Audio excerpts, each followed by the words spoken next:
ဖုန်းတစ်လုံးဝယ်မှရင်ပြန်ရောင်းရလွယ်ပေမဲ့လက်တော့တစ်လုံးဝယ်မှခဲ့မယ်ဆိုရင်အလှကြည့်နေအောင်မရှိပါမယ်အခုတစ်လုံးမြန်မာပြည်မှာလက်တော့အစ်စ်တွေဈေးတက်ပြီးတော့ရှားနေတယ်တကယ်လို့ကိုကလက်တော့တစ်လုံးကို15သိန်း30ပေးပြီးတော့ဝယ်မယ်လို့စဉ်းစားနေတယ်ဆိုရင်ဒီဗီဒီယိုကိုရင်ကြည့်လိုက်ပါအခုဈေးကွက်ထဲမှာ second လက်တော့တွေကအများများလာတယ်ဒါပေမဲ့တခြား brand တွေရဲ့ second တွေကိုအများကြီးပေးဝယ်မယ်အစားကျွန်တော်ကတော့ Randy အာမခံချန်နဲ့ MacBook ကို second လေးတွေကိုရွေးချယ်ဖို့တိုက်တွန်းချင်ပါတယ်ကျွန်တော်ကိုယ်တိုင်လည်းလွန်ခဲ့တဲ့3လမှာ Randy ချန်နဲ့ MacBook Air တစ်လုံးဝယ်ခဲ့ပါတယ်30ကျော်နဲ့သုံးရတာဘယ်လိုနေလဲဆိုတော့ screen ရုပ်ထွက်ကတော်တော်လေးကြည့်တယ်အတန်ကလည်းကောင်းတယ်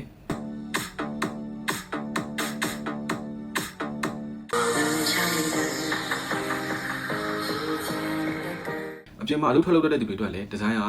fashionable ဖြစ်တယ်ပေါ့နော်အဓိကအချက်ကတော့ battery ပါတနေ့ကုန် AC သုံးလို့ရတယ်အသွင်ကြိုးတက်လန့်နဲ့သုံးရတဲ့ဒုက္ခကနေလွတ်သွားမှာပါ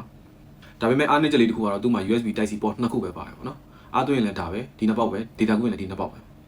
အဲ့တော့ကိုကတခြား device တွေတက်ပြီးတော့သုံးကျင်နေဆိုလို့ရှိရင်တော့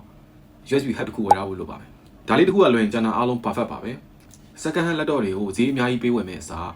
နည်းနည်းလေးထပ်ဆက်ပြီး M1 သို့မဟုတ် M2 MacBook Air လေးတွေကိုရွေးချယ်ကြည့်ဖို့ကျွန်တော်ကတော့ recommend ပေးချင်ပါတယ်